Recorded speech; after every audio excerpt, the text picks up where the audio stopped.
Hi everyone, my name is Darwin Malagueña and I am your teacher in empowerment technology. So today we'll talk about a new topic which is about internet threats and online safety and security. I know that you are excited, so let's get started.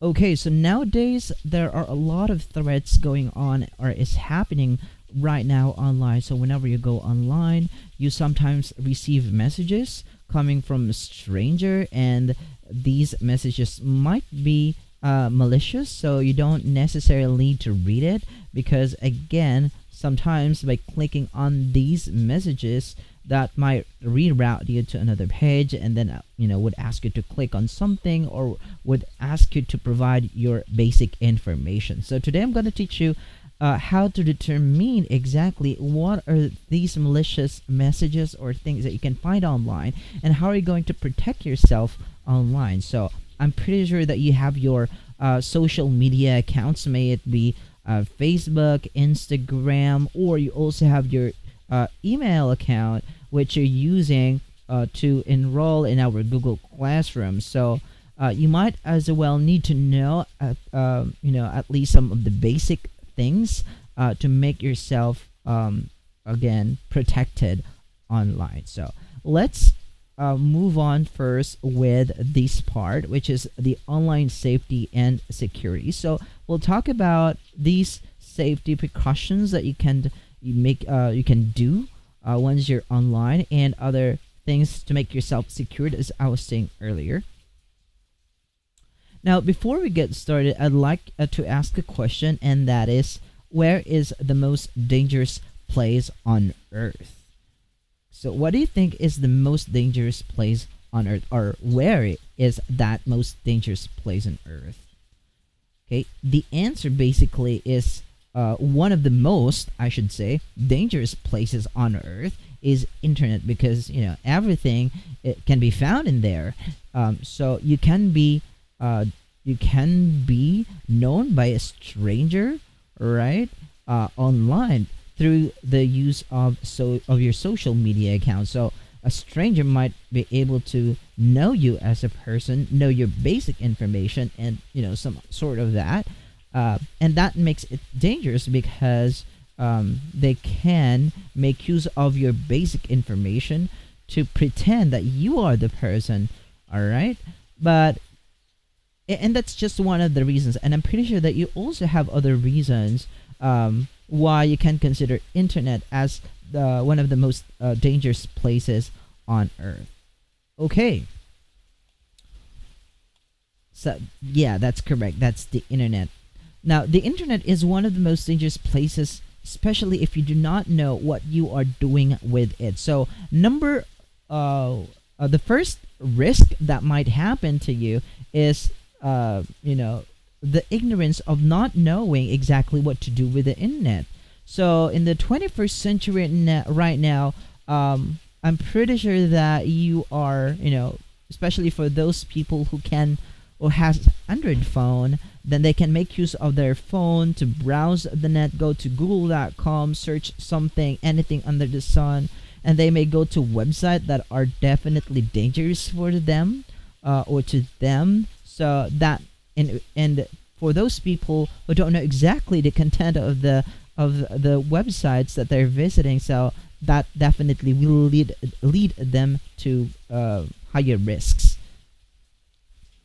It is truly a powerful tool. I'm talking about the internet because it can be used to promote a business, gain new friends, or stay in touch with old ones. So these are the advantages that you can make use of using internet. Okay. So the internet is defined as the information superhighway. The reason is because you've got a lot of information stored online. It's just one click away, and by just clicking directly to the website that you would like to visit, then you can definitely get the information that you need. That's why it's just one click away. Social networking sites like Facebook continue to improve their security features. We cannot say for sure that Facebook is 100% secured, because we know to the fact that we have other person who makes use of other others information and pretend that they are the person. So that is one of the risks that you can find online, especially using social networking sites. We also have this what we call the cyber crime, and it's real, of course. And we'll talk about more about cyber crime with some of the videos. I might also be showing you a video clip about cyber crime for you to know more about that. So let us ask let or allow yourself to consider these basic information, such as: do you share your first name, last name, middle name, your current and previous school, your cell phone number, the name of your mother and father, the name of your siblings, your address, your home phone number, including that, and your birthday? So, do you share all those things? Because if you do, then it's definitely true that you are putting yourself into higher risks, again, because these are the confidential information that you are not supposed to share online. Now let's talk about the creator of the World Wide Web, and that's none other than Sir Tim Berners-Lee. He's the inventor of the World Wide Web and one of the Time magazine's 100 most important people of the 20th century. So Sir Tim Berners-Lee is a computer scientist and academician whose visionary and innovative works have transformed almost every aspect of our lives. We know to the fact that when we talk about World Wide Web, then that's basically a place where everything is connected. You can just store a certain information on a certain web, and by just having a web address, you can directly visit that anywhere, anytime.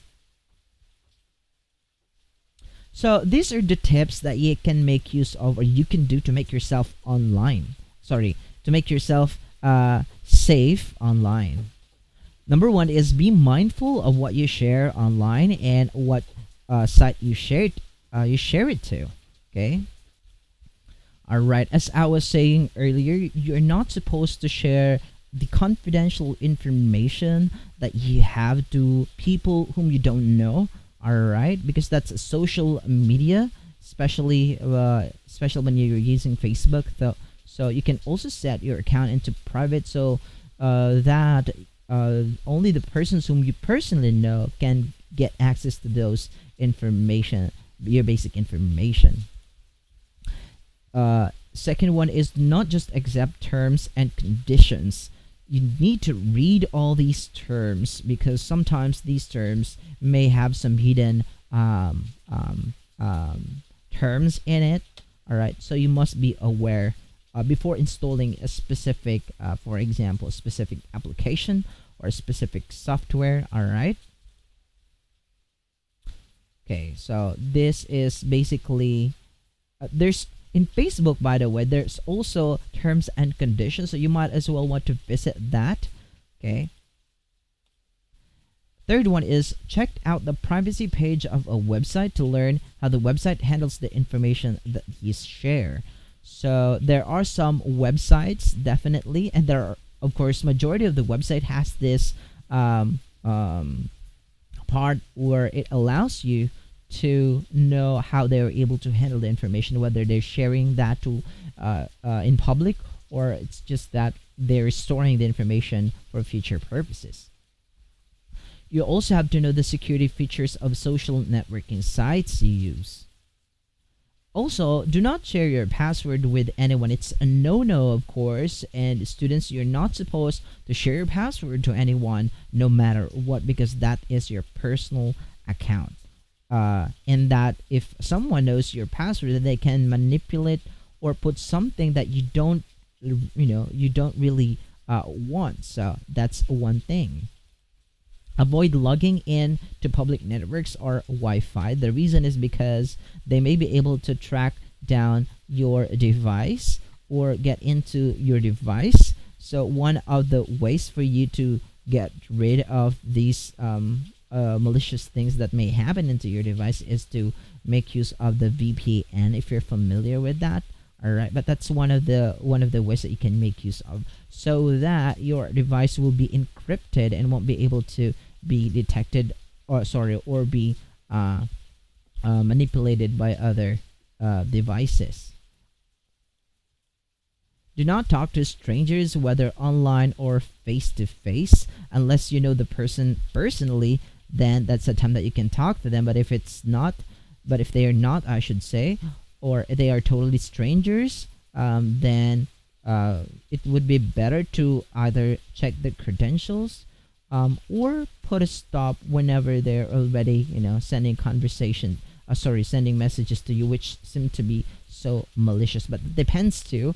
Okay, unless you allow the person to talk to you, or something that might be of interest. But most of the time, if someone like a stranger sends a message to you and then send with attachment or something that's malicious, then definitely you're not supposed to click on those messages or even read those messages.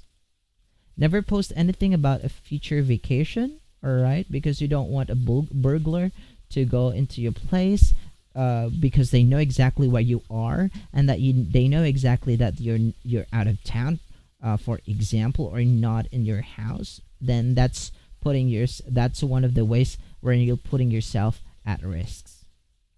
Do not click or reply to links from suspicious emails. There are some email where it contains some attachment and it's suspicious. Sometimes it contains messages saying click this link to get your prize, something like that, knowing that you don't have any anything that you joined, or any an event that you joined, or on any competitions that you joined. So it's definitely malicious if you click on those emails. Sometimes there are also some messages saying sale, click on this to get a discount or something like that. Unless you know that it's a reliable message, then that's it. But if it's not, then you're not supposed to click on that. One of the things that for you to confirm whether the message is valid is to directly contact the customer service hotline, or simply go to some of those websites, because there are some alerts that is showing whether that particular advertisement is true, or valid, or it's just a spam. Now, if you would like to, if you don't want to receive those messages, you can also unsubscribe from some newsletters directly coming from the website, or block any messages directly coming from the sender.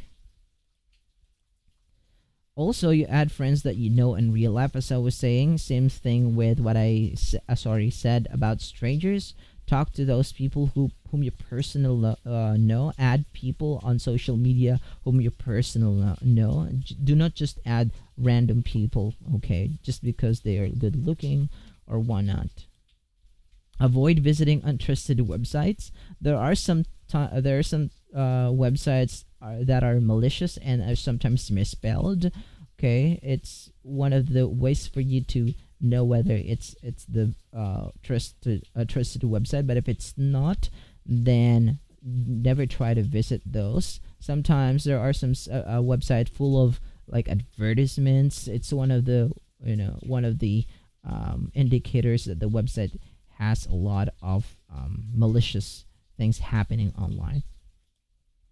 Or it would just ask for your personal information, redirect you to another website, ask for your card number, perhaps, if you have. Okay, and install and update antivirus software on your computer. So we've got a lot of antivirus software available. You can buy a certain antivirus for at least 1 or 2 years, or I don't know whether there's a 5 years. But right now I'm using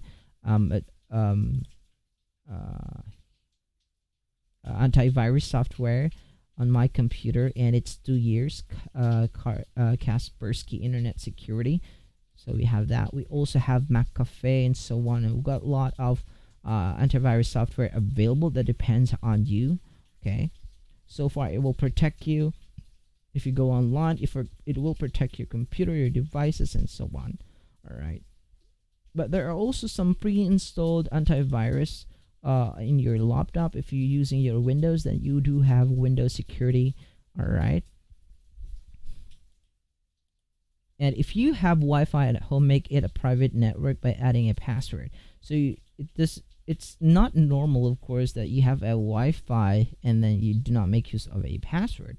Of course, if you have Wi-Fi at home, then you can set up your password so that nobody, like as I was saying, a stranger would be able to access other devices which are connected into your Wi-Fi.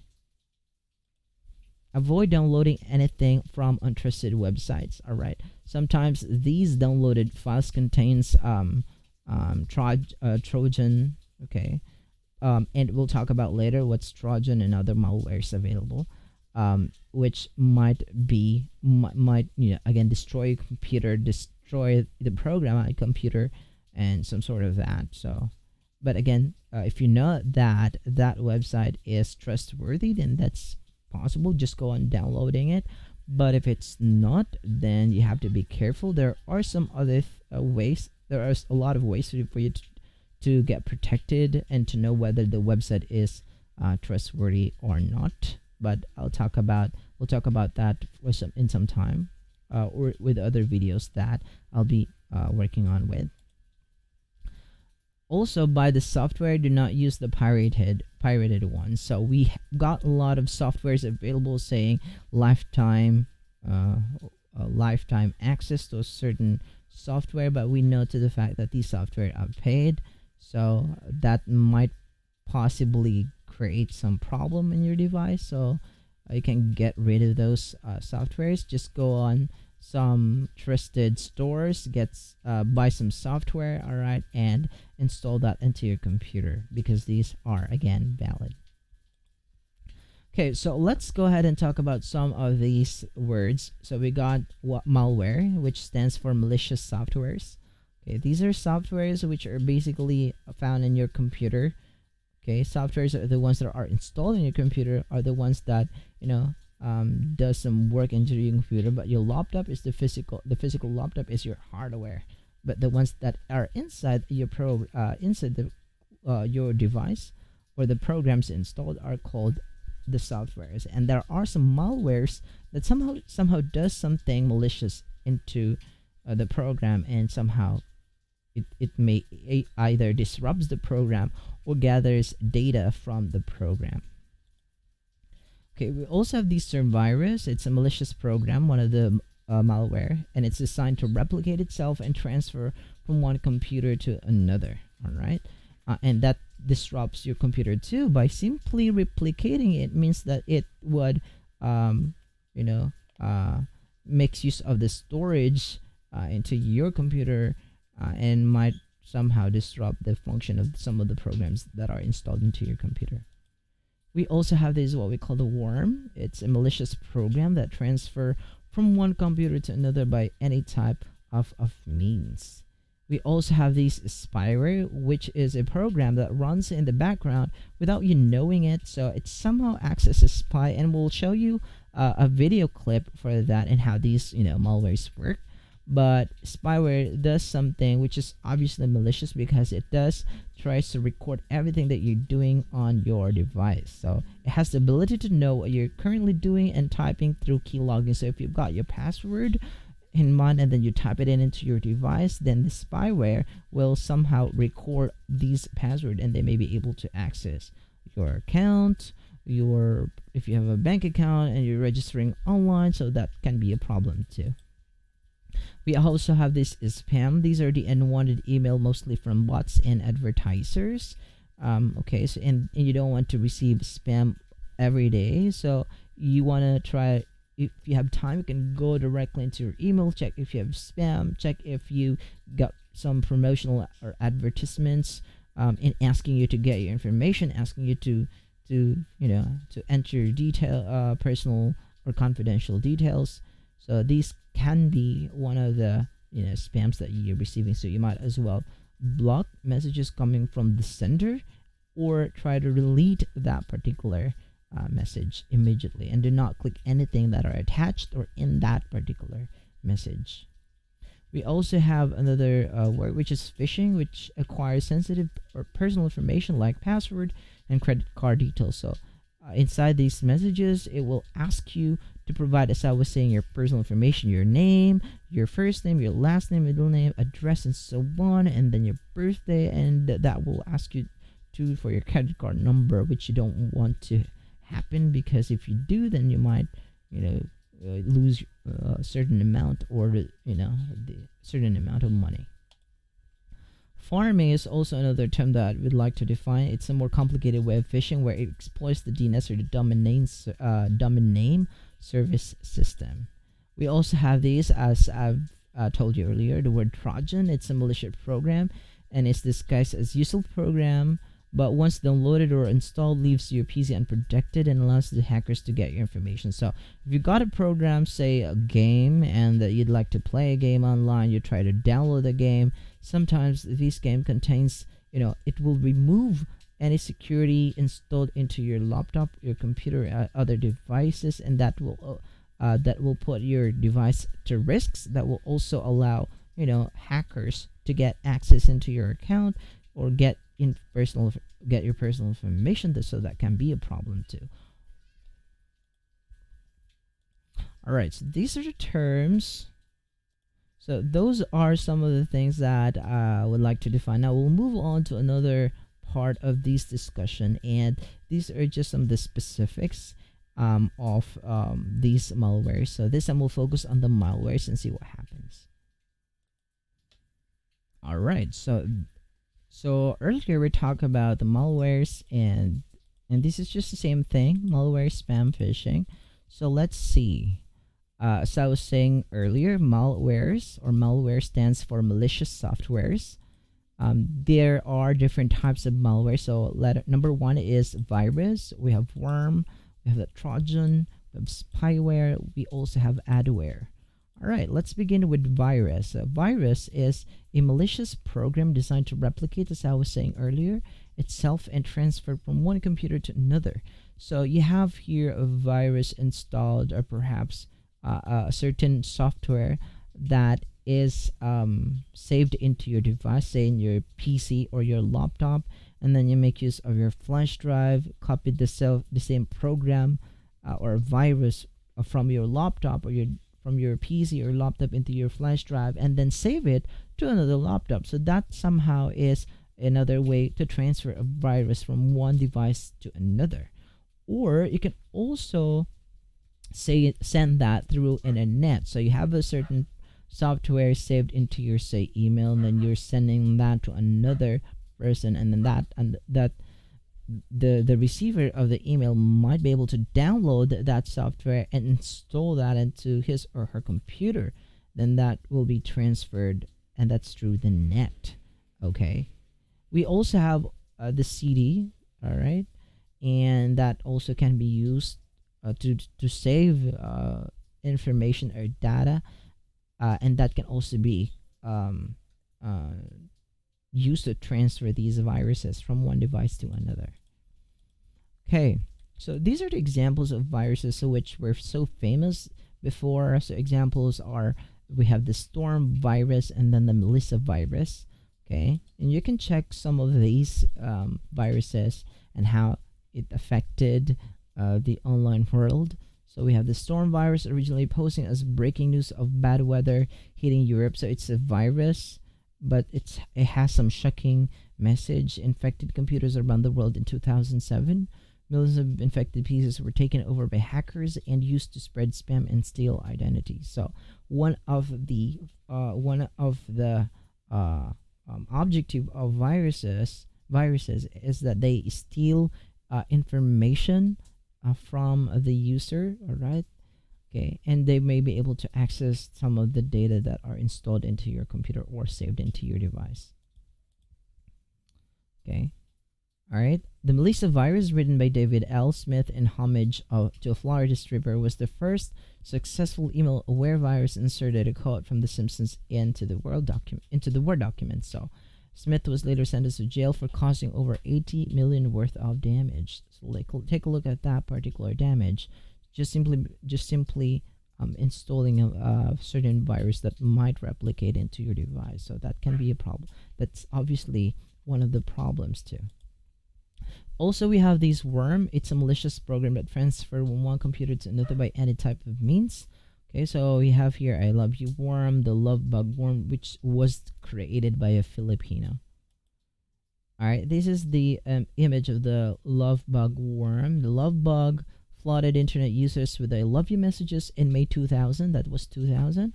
Forwarding itself to everybody in the user's address book. So imagine that you receive this message, and then after clicking on the message, reading it, and installing the worm, that worm will automatically send the same message, the same I Love You message, to all of those that are inside or that are registered into your contact lists, into your email. So we don't want to send I Love You message to everyone in your emails. So and that's what I Love You message does. And that was in May 2000. So it was designed to steal internet access password for its Filipino creator. Okay, we also have here the Trojan. It's a malicious program that is disguised as a useful program. So you thought that it's useful for you. Say you are downloading a downloader software, and that it will ask you to install that particular software, but it somehow removes your ability to protect your computer. So it says, but once downloaded or installed, it leaves your PC unprotected because it deactivates the security system that are installed or pre-designed into your device and allows hackers to get your information. Okay, so we also have here the spyware, a program that runs in the background without you knowing it. Thus, it's called spy. So it has the ability to monitor what you're currently doing and typing through key logging. Key logging is one of the ways in which everything that you're typing is being recorded, right? Also, we have this adware. Sometimes you receive advertisements, also pop up. Okay, a program designed to send you advertisements mostly as pop up. So you sometimes you go online and then there are some pop up on your screen, and then it will ask you to close it, but it's not closing, right? You can try to refresh the page or go back to the original page. That depends on you, but never try to click on some of those buttons inside those pop-up, because that may be one of the adwares. All right. Okay, so those are the spam. So those are about malware. We'll talk about spam this time. So these are the unwanted email, mostly from bots or advertisers, and it can be used to send malwares or malicious programs. All right. So sometimes if you go online, your Gmail, you're reading your messages, your inbox, and then you suddenly receive a promotional advertisement asking you, saying that you've won something like a 1 million pesos or something, and then you're so happy, and then you wanted to click it because you wanted to get that prize, but it's just a spam. So never try to do that. Never try to click or register or anything like that, or even provide your basic information simply because you won 1 million without exactly participating in a certain event. Okay, so we'll talk about phishing this time. Its goal is to acquire sensitive personal information like password and credit card details. So you know what I mean when I say credit card details. It has money on it, so we don't want a hacker to steal your money. All right, this is done by sending you an email that will direct the user to visit a website and be asked to update his username, password, credit card number, and personal information.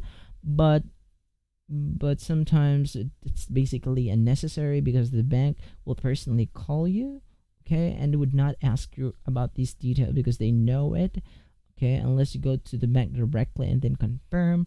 but most of the time they do not ask for these details. Okay.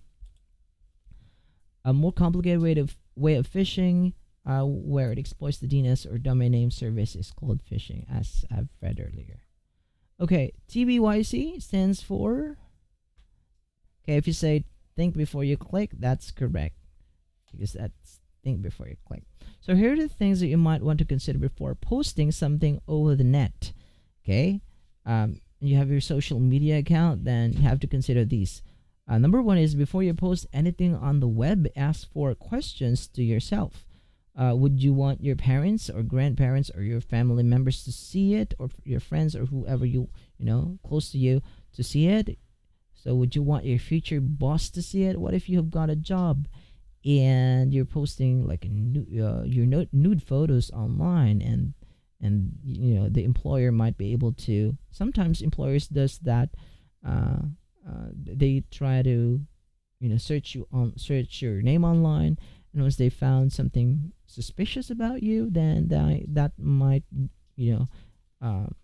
that might be that you might lose your chance of getting hired, simply because you posted a nude photo, or against the company perhaps.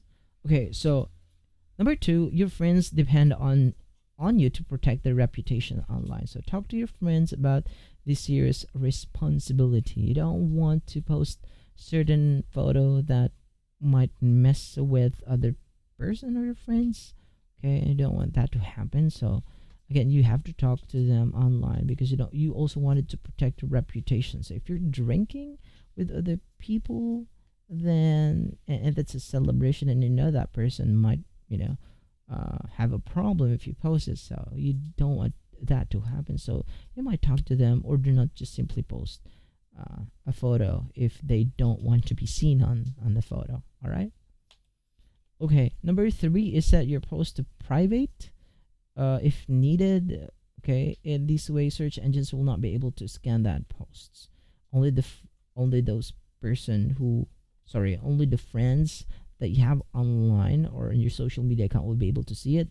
Again, and avoid using names. Names are easy for search engines to scan. Most of the time, we use nicknames, unless you really want your name to be known, then that's fine. But most of the time, we can use nickname, or sometimes the ones that we wanted to be called.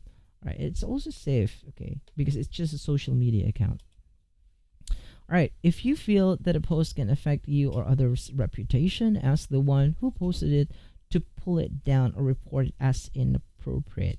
Okay, so it's also your option if you want it to be included on the photo, but if you don't want, then that's the time for you to talk to the person who posted it, or send a message to them, okay, to pull it down. Okay, now what about copyright infringement? It's if you create something, an idea, an invention, a form of literary work, or a research, you have the right as to how it should be used by others. This is called the intellectual property. So say you created a video clip and that was so fantastic, and someone tried to make use of that particular video and claimed it as if it was created by him or her, then that's basically stealing something, and he or she is stealing your intellectual property. All right, and that's one of the cases that you should know when it comes to copyright infringement. You might want to create your own output or product or a video or something like that. Then that's the time they can post it. But if it's not yours, then definitely it's the right time for you to give credits to the one who really created it. And also, as a responsible user of the internet, you have to consider that not everything out there is free for you to use. So there are some parts where you'll have to pay for some of the features of a certain website, okay? But most of the time we have free features available online. So if you would like to download, for example, a video, then that's also fine, so long as you give credit to the owner, and at the same time you make use of a trustworthy website. Okay, here are some of the tips that you can that can help you to avoid copyright infringement. Number one is you have to understand your responsibility, understand what you're exactly trying to download or to include into your video or your posts. Okay, you have to be responsible. Okay, it means that you have to make sure that you are able to provide citations as much as possible. Okay, be creative. If others can, then you can also do the same thing, right? You can be as creative as they are, and you have to know the law, because we have the law about copyright infringement, and that is also subject to penalty. Also, here are some of the tips in conducting online search. So whenever you try to search online, you have a question in mind. It means that you have to ask yourself some of the questions. Is it necessary? Is it trustworthy? Okay, narrow it down. Make sure that you're trying to search specific things, okay, to make it easier for you to search on the exact thing that you're trying to look for online. Also, you can make use or get advantage of the advanced search. So these are some of the filters that you can use. If you go to google.com, that you have their option to do advanced search. Okay, look for credible sources. Sorry, I wasn't able to put the word sources, but credible websites, sources, anything like that. Maybe you can go directly to like government websites. Okay, and give credit. So give credit to the owner, give credit to the one who created that, and you're not supposed to again claim the post. So if there's some images that you downloaded online, then post it on your Facebook. So have to make sure that that you provide citation or perhaps the source where you downloaded that particular file. So to properly cite a reference, you may use the following format. So name of the person or organization, or name of the person who posted it, perhaps. Then you have here apostrophe, a quotation, quotation, the title of the homepage in italics, all right, close quote, the URL, so http:// that's and the date last seen. So perhaps it's a date when it was posted. All right. Okay. All right. So that's all I think. So those are some of the basic things when it comes to making sure that you're protected online. I hope you learned something today, and if you have a question, you kindly send message to your subject teachers via Google Classroom or our Messenger, and we'll definitely be glad to answer to your questions. All right. Yeah, so I think that's all. Thank you so much for watching, and I am your teacher in empowerment technology, Darwin, and I hope you have a great day. Happy learning. Bye.